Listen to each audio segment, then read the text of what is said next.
So today, guys, we're going to be talking about the loot cave in the Division 2. This is probably one of the fastest ways to get your shade level watch up, besides doing, I would say, those convoys. I would say this and the convoys are about the same based on how much time you use to reset, but this will take you exactly 1 minute, maybe a little bit more, depending if the enemies die or not. Right here, the enemy did survive, so I had to get him on fire again.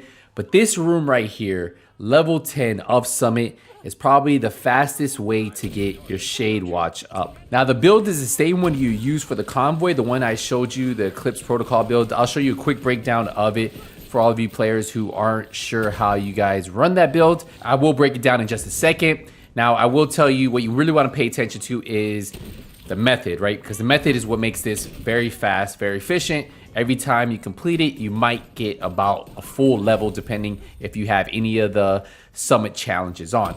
Now, once you complete it, you just kill yourself and then you redo it again. That's what you have to do. As soon as you clear it out, you get credit for it, you kill yourself, and then you load it back up. First thing is you need to get to the checkpoint at floor 10. Once you get to floor 10, you go back down to the summit, and then you want to set the difficulty on heroic.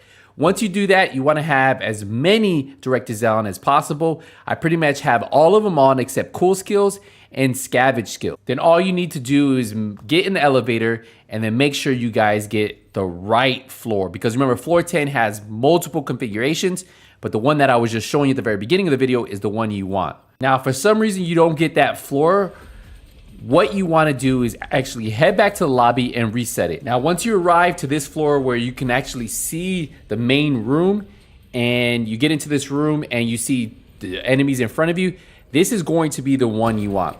What you want to do is make sure you put the first enemy on fire, and then you're going to run straight to your right. Once you go to the right, you're going to focus on this door.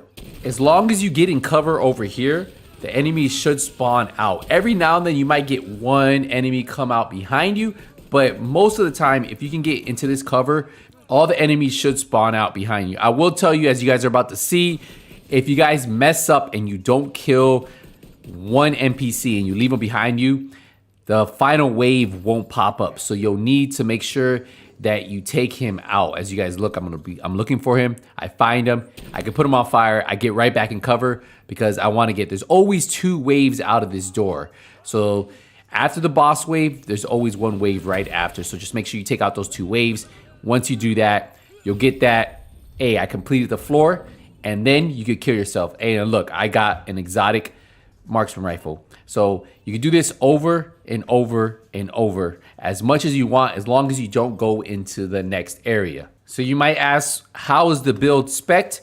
So this is it. It's a typical Eclipse Protocol build. We're running a 4-piece Eclipse Protocol, so we get 15% status effect, 15% skill haste, and the 4-piece, your status effects now spread on kill to all enemies within 10 meters and refresh 50% of duration.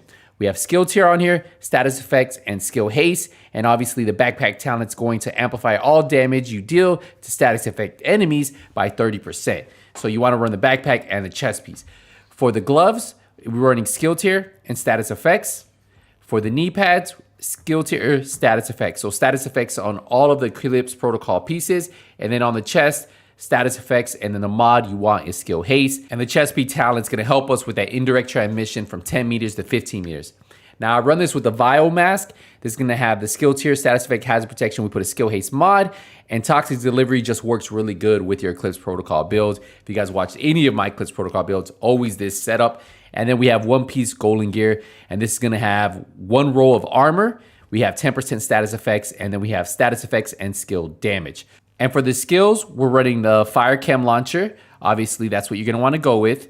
And then we also pair that up with the Stinger Hive. So you guys saw in the gameplay how I used it, exactly what you wanna do for both of those. Now for the weapon, you can run whatever weapon you want, honestly. You can run any weapon as long as it has perpetuation. And now remember, Everlasting Gaze actually has the perfect talent of it.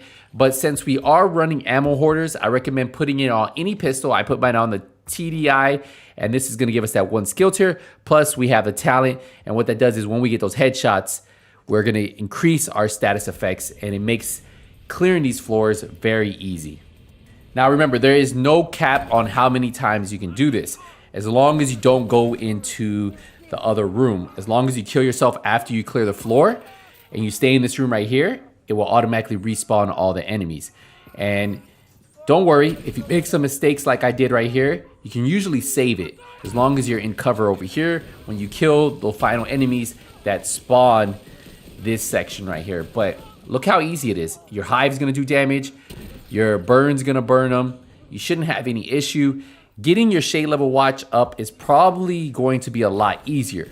So my recommendation, if you have a build like this, hey, try it out. I will tell you, this does get very boring very fast because you're doing the same thing over and over. You're not running around. And to me, that's why I honestly like doing convoys, because I can do convoys in about a minute, minute 30. And while it is about 30 seconds, maybe 15 seconds longer than this, at least I'm running around, seeing something different than the same floor over and over.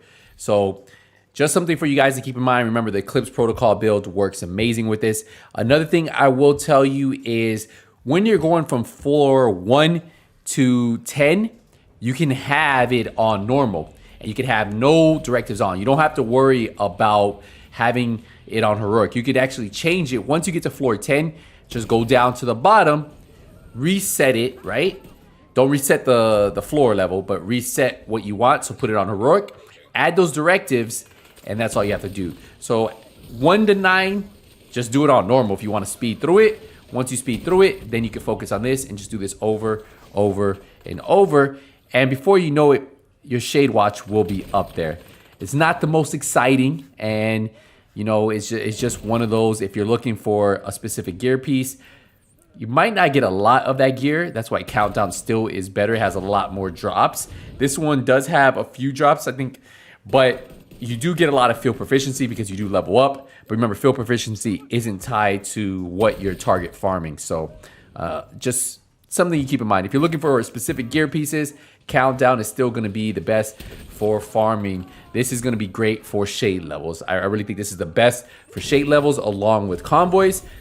And if you're looking for gear, well, gear is going to be better in Countdown. So just something for you guys to keep in mind. As you guys see, I can just do this all night if I really wanted to. So a lot of you guys were asking me about this method to show you guys how to do this method. This is another way for you guys to farm shade watches. Personally, I think I'll probably stick with a lot of Countdown and those convoys, but this is definitely another way for you guys to level up, especially a lot of you newer players who have this type of build, which isn't hard to put together. Probably the mask is gonna be the hardest thing, but besides that, you can probably mix the mask, don't wear the exotic mask, and still be able to put out this type of damage. So what we're gonna do here, guys, is we're gonna wrap up the video. If you guys have any questions on this method, if you guys have any questions on the build, what can you swap out for certain pieces, let me know, and hopefully I can help you guys out. So I'll see you guys in the next one. What we're gonna do is wrap it up here. Nothing but skills out. Take it easy, everybody.